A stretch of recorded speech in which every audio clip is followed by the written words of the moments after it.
Global Pinoy Automatic Transmission Specialist, Silang branch. Ito po ito sa Lalaan. Lalaan Silang. Ayan. Grand opening po today. November 18 po. Thanks God. At ayan po, marami po tayong mga sakyan dyan. Labas. Punong-puno po. Thank you, Lord. Along Aguinaldo Highway po. Aguinaldo Highway po itong kinakalagyan natin. Yung galing po na yan dyan, yung papunta sa atin, kasalubong na yan. Galing po yan ng bayan ng Silang. O galing ng Bacoor. Papunta naman ito dito sa Tagaytay. Yan. Yan, diretsong pa Tagaytay po yan. So, Aguinaldo Highway.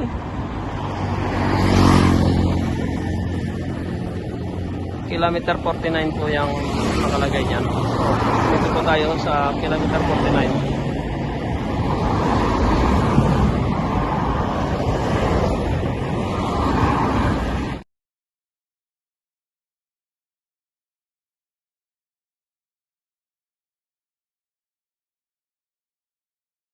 Toyota Vios ang kailangan nito na pinasok drive no reverse ngayon natakbo na. So okay rin ang shifting na.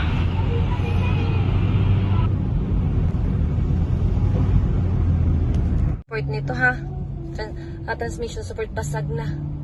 Naka-video rin naman yun. Maliit na bilog yun. Parang 950 lang. Oh, takot ako. Pag kinakabahan ako kung kaya ko yung pre, ay nirisi din ako. Drive. Matakbo naman. At talaga lang talaga kami sa daming gawa. Reverse ko. Ayun, makakapit naman.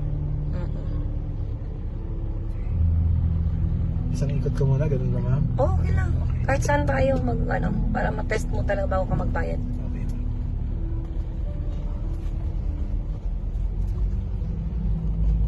Tapos po ito ma'am, mayroon po itong warranty. May warranty for tayo. Ilan pong 4 months ang warranty 4 natin. months warranty. After ng 4 months, kung magka-problema, ipuntahan mo pa rin ako kasi titingnan pa rin namin yung sasakyan. Kahit after 1 year, ganun, i-ano mo pa rin kami. Sige, ipapamonitor ko sa inyo. Monitor mo kung na. nararamdaman ako iba or... Kasi hindi lang kasi ang lining ang magkakaproblema natin. Pag tumatanda ang sasakyan, mayroon din tayong mga solenoid sensors. Okay. So may tendency kasi doon ang magkakaproblema by next time. Okay. Pero po yung na-check po ba yung solid? Okay naman sila, sort Okay for na. naman po. So, ang next question ko ma'am, di na i-replacean po kapag ganyan po, normally ilang years po kaya ulit? Ba wala pong sira, ganyan ba? 10 to 15 years. 10 to 15 years. Yun lang yung road test mo.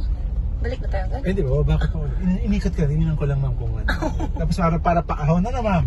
Tingnan natin. Wala kasi pa amin dito tayo. Sige, na natin itong road test. Hindi ko So ang problema nito, pa-Honda ba? O at saka di ba yung painitin? Painitin. Pag cold start, ayaw niya mag-drive Oo. at ayaw niya mag-reverse. Okay. Tapos painitin. Oo. Kailangan mo na mag-init bago Nag-check ka ng radiator mo ngayon? Ay, hindi pa po. Oo. Hindi kasi namin ginalaw to. Naka-standby lang siya mula umaga. Ay, nalagyan ko na lang ng water yan. Later ako bago malis. So far, ano naman? Tuko-tuko ulit ng ulit. Nalagyan ko po this. Ang ganda pa ng sasakyan mo na to. Parang, Ay, salamat ma'am. Oo nga po. tsaka ang power ng makina. Opo. Subscribe. Reverse mo na.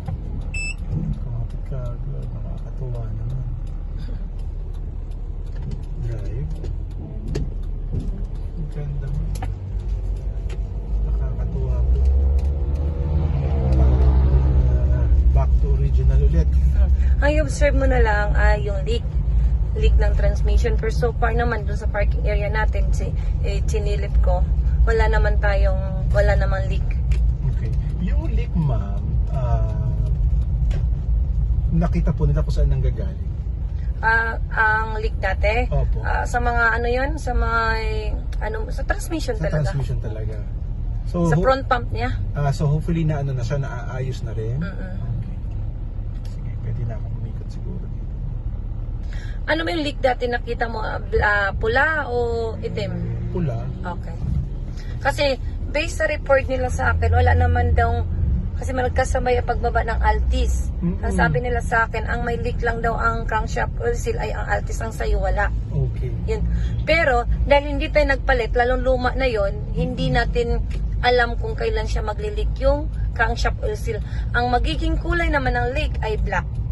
Hindi siya pula. Okay. So, kapag ka ganun po, kailangan ng... Baba pa rin ang transmission mo o baba mo ang makina mo. Ay, kapag ganun, magkano po ang repair? 5,000 ang labor nun. 5,000 a day. Pero kung makina ang ibababa mo is 10,000 ang labor. Naku. Napakahirap kasi ng makina. So, huwag naman sana, ano, sana. Oo, pero hindi na, ganun lang talaga pag tumatagal.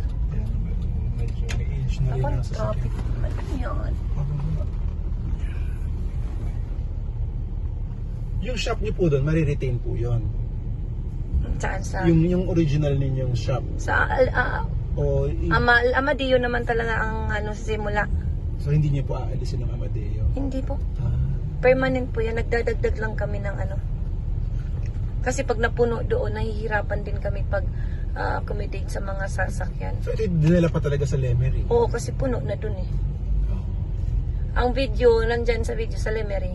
Lemery, sige. Para mapanood ko yung... Bukas ng umaga ko sila masisend. Ginamit pa nila cellphone ko kantahan eh. Actually, nahanap ko lang kayo sa YouTube eh. Nagre-research kasi ako. Parang malambot to. Ano to? Ano to para sa upo?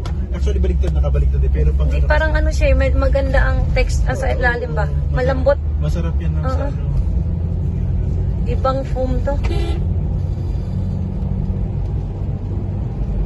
Meron din diyang bagong dating. Mataas ng pagkabigay ko dun sa kanya eh. Ano pong sasakyan? Oo, parang Nissan Patrol din yata Patrol yan siya. din.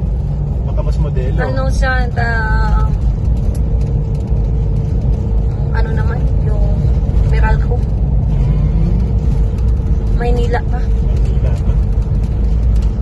Masarap pa takbo. Pili ng ilong. Pwede talaga. Huwag ka muna mag-long drive, ura-urada. Observe leakage pa rin. Anyway, sa ano muna, city driving Yeah. muna. City driving, siguro mga bandang December na ako mag-out of town.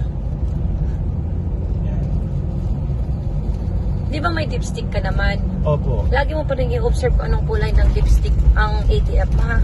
Pag nangitim, Tawag mo sa akin agad. okay. Yeah, so far, wala naman po makita. Major concern. So, mabalitaan. Na-lip turn na rin naman yan. Nakailang beses ako nagsabi sa kanila. Akala ko nga, ma'am, ikaw ba may-ari? Ikaw ba may-ari talaga, ma'am? Ikaw ba may-ari? Ma'am, ikaw ba? Di taga